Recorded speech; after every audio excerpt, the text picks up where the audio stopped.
Hello everyone, myself doctor Pulkit Sharma. तो आज के इस वीडियो में बात करेंगे जो सबसे बड़ा कन्फ्यूज़न है स्टूडेंट और पेरेंट्स के बीच में अभी कि आपकी ऑल इंडिया कोटा की काउंसलिंग कब स्टार्ट होगी, स्टेट कोटा की काउंसलिंग कब स्टार्ट होगी, इसके बारे में बात करेंगे।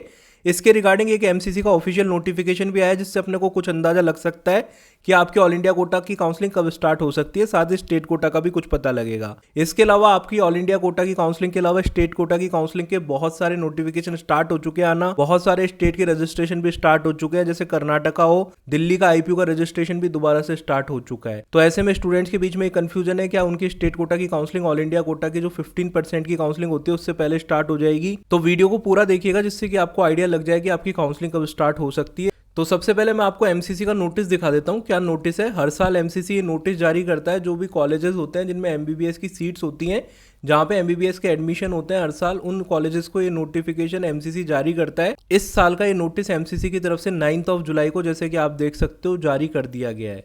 ये किस रिगार्डिंग है, आप जैसे कि देख सकते हो इंट्रा एमसीसी पोर्टल में कंट्रीब्यूशन ऑफ यूजी सीट्स आपका ओपन है। अब कॉलेजेस को क्या करना है, जो पोर्टल है उस पर लॉगिन करना है और अपना सीट मैट्रिक्स अपलोड करना है। उनको ये बताना है कि हमारे यहाँ पे हमारे कॉलेज में एमबीबीएस की इतनी सीटें हैं, कैटेगरी वाइज सीटें इतनी इतनी है। ये सारी चीज़ें उनको एमसीसी के पोर्टल पे अपडेट करनी है। और इसकी आखिरी डेट जो कॉलेजेस को दी गई है वो दी गई है 16 जुलाई। 16 जुलाई तक कॉलेजेस को ये सारी चीज़ अपलोड करनी है उनके पोर्टल पे, एमसीसी के पोर्टल पे, जिससे कि सीट मैट्रिक्स का पता चल सके कितनी सीटें इस साल कंट्रीब्यूट करने वाली हैं ऑल इंडिया कोटा की काउंसलिंग में 15% कोटा में। तो ये सारी चीज़ की आखिरी डेट कॉलेजेस को दी गई है 16 जुलाई। अब आपको ये चीज़ समझना इसलिए ज़रूरी है क्योंकि ये आखिरी डेट जैसे इस साल 16 जुलाई है, पिछले साल क्या डेट थी आखिरी और उसके कितने दिन बाद काउंसलिंग स्टार्ट हुई थी, इसका अपन थोड़ा अंदाजा लगा सकते हैं। तो आपको इसलिए चीज़ समझना ज़रूरी है। अब मैं आपको पिछले साल के इवेंट्स की डेट बताता हूँ, किस तरीके से पिछले साल के इवेंट्स हुए थे। जैसे नीट 2024 की अगर मैं बात करूँ तो लास्ट ईयर जो आखिरी डेट थी कॉलेजेस को जो अपना सीट मैट्रिक्स अपलोड करना था एमसीसी की वेबसाइट पे, वो थी 20 जुलाई। इसके बाद में सुप्रीम कोर्ट ने रिवाइज रिजल्ट निकलवाया एनटीए से, क्योंकि एक फिजिक्स का क्वेश्चन में थोड़ा सा दिक्कत हो गई थी, जिसकी वजह से रिवाइज रिजल्ट 26 जुलाई को निकला। इसके बाद में जो पीएच कैंडिडेट्स के वेरिफिकेशन की डेट आई, उसके बाद में पीएच कैंडिडेट्स का वेरिफिकेशन हुआ, कुछ दिन 10 दिन के आसपास समय लगता है उसमें। और इसके बाद में 14 अगस्त को आपकी ऑल इंडिया कोटा के राउंड 1 की काउंसलिंग स्टार्ट हो गई। जब कॉलेजेस को आखिरी डेट दी गई थी कि इस डेट तक आपको सीट मैट्रिक्स अपलोड करना है एमसीसी की वेबसाइट पे, उसके लगभग 25 डेज बाद आपकी ऑल इंडिया कोटा की काउंसलिंग स्टार्ट हुई थी। इस साल किस तरीके से चीजें चल सकती है, क्योंकि आपको पता है अभी मध्य प्रदेश हाई कोर्ट में रीनीट के रिगार्डिंग केस चल रहा है जिसकी सुनवाई आज 10 जुलाई को है।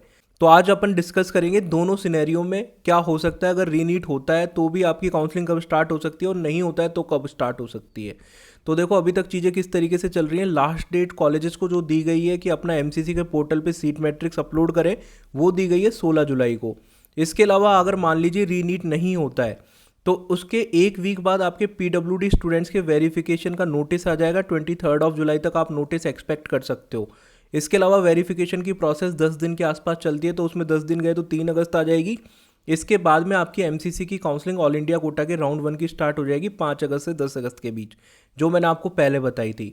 ये चीज़ जब है जब आपका मान लीजिए रीनीट नहीं होता है। मान लीजिए रीनीट आपका हो जाता है तो इसमें ज़्यादा डिले नहीं होगा। ये डेट आपकी 10 अगस्त से 15 अगस्त तक शिफ्ट हो जाएगी, क्योंकि साइड बाय साइड एनटी अपना प्रोसेस करता रहेगा और साइड बाय साइड अपना एमसीसी प्रोसेस करता रहेगा। क्योंकि कॉलेजेस को जो सीट मैट्रिक्स अपलोड करना है एमसीसी के पोर्टल पे, उसका री एग्जामिनेशन से कोई नाता नहीं है। री एग्जामिनेशन हो चाहे ना हो, कॉलेजेस की सीट मैट्रिक्स में उतनी ही सीटें होने वाली है। इसके बाद में आप ये मान के चलिए स्टूडेंट्स का री एग्जाम मैक्सिमम 10 डेज में हो जाएगा और 15 डेज में वापस से पूरा रिजल्ट आ जाएगा। और उसके 2-3 दिन बाद आपके पीएच के स्टूडेंट्स के वेरिफिकेशन का नोटिफिकेशन आ जाएगा और 10 दिन उनकी प्रोसेस चलेगी। तो ये चीज़ मैक्सिमम 5 डेज या 6 डेज, एक वीक लेट हो सकती है, इससे ज़्यादा लेट नहीं होगी अगर री एग्ज़ाम भी होता है। बाकी अगर कोर्ट में नेक्स्ट ईयरिंग की डेट आ जाती है तो चीज़ें फिर और डिले हो सकती है। अगर 10 जुलाई को आज फैसला हो जाता है रीनीट होगा नहीं होगा, तो चीज़ें आप ये मान के चलिए मैक्सिमम 10 अगस्त से लेके 15 अगस्त तक जाएगी अगर रीनीट हुआ तो। और अगर रीनीट नहीं हुआ तो ऑल इंडिया कोटा की काउंसलिंग आपकी 5 अगस्त से 10 अगस्त के बीच स्टार्ट हो जाएगी। अब बात करते हैं नेक्स्ट कन्फ्यूजन जो स्टूडेंट्स के बीच में है कि उनके स्टेट कोटा की काउंसलिंग पहले स्टार्ट हो जाएगी क्या, ऑल इंडिया कोटा की बाद में होगी क्या। क्योंकि ये जो स्टूडेंट है जिनका रीनीट का केस चल रहा है वो सारे मध्य प्रदेश के स्टूडेंट हैं। बाकी स्टेट के बच्चों पे इतना शायद फ़र्क ना पड़े क्योंकि वो डिफरेंट स्टेट के स्टूडेंट थे सारे जिनका रिजल्ट आ चुका है।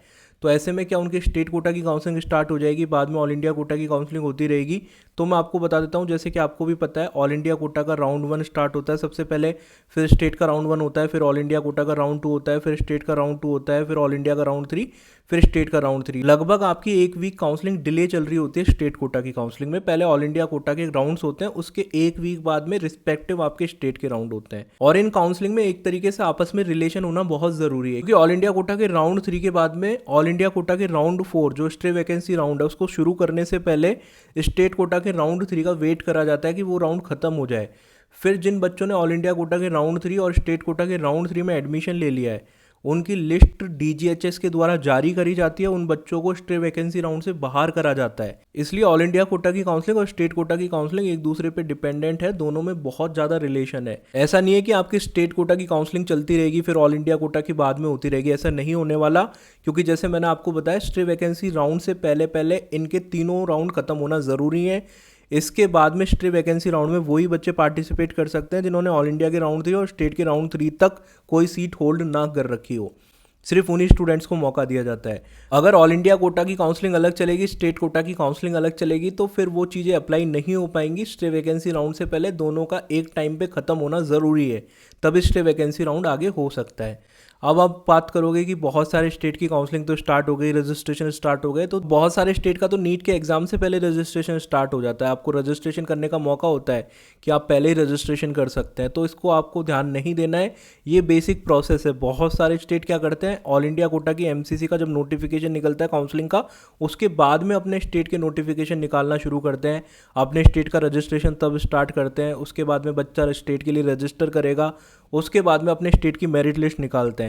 बहुत सारे स्टेट्स क्या करते हैं, डायरेक्टली अपनी मेरिट लिस्ट निकाल देते हैं बिना किसी रजिस्ट्रेशन के।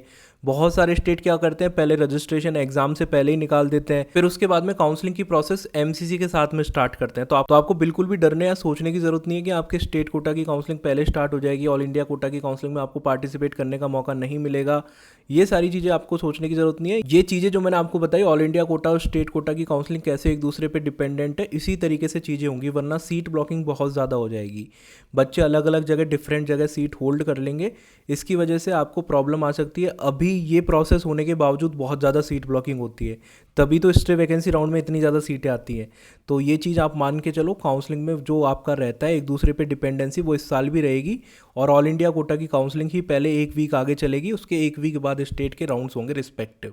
ठीक है। इसके अलावा अगर आप काउंसलिंग में पार्टिसिपेट कर रहे हैं, काउंसलिंग में आप कॉलेज की एक्सपेक्टेशन कर रहे हैं, गवर्नमेंट कॉलेज हो प्राइवेट कॉलेज हो, तो आप नीट इन्फो का पर्सनलाइज काउंसलिंग प्रोग्राम ज्वाइन कर सकते हैं। ये सारे फीचर्स आपको मिल जाएंगे। प्लान 1 में आपको व्हाट्सअप असिस्टेंस मिलेगी फाइनल राउंड ऑफ काउंसलिंग तक, प्लान 2 में कॉलिंग असिस्टेंस मिलेगी। कैसे ज्वाइन करना है, आपको इस नंबर पे जो स्क्रीन पे दिख रहा है 8952089862, इस नंबर पे व्हाट्सअप पे मैसेज करना है। याद रखना कॉल नहीं करना है, कॉल बहुत सारे आते हैं, तो इसलिए नंबर कॉलिंग के लिए भी बंद करा गया है, सिर्फ व्हाट्सअप के लिए ओपन है। अगर आप कॉलिंग के लिए प्लान 2 ज्वाइन करते हैं तो आपको कॉलिंग के लिए दूसरा नंबर दिया जाएगा। इनिशियली पॉइंट ऑफ कॉन्टैक्ट आपका व्हाट्सअप पे मैसेज रहेगा, जिसके थ्रू आपको कॉन्टैक्ट करना है। इसके अलावा आपको टेलीग्राम चैनल को जरूर ज्वाइन करना है। टेलीग्राम का लिंक मैंने डिस्क्रिप्शन में दे दिया है, नीट इन्फो टेलीग्राम चैनल का नाम है। Thanks for watching the video. मिलते हैं किसी अगले वीडियो में, बाय।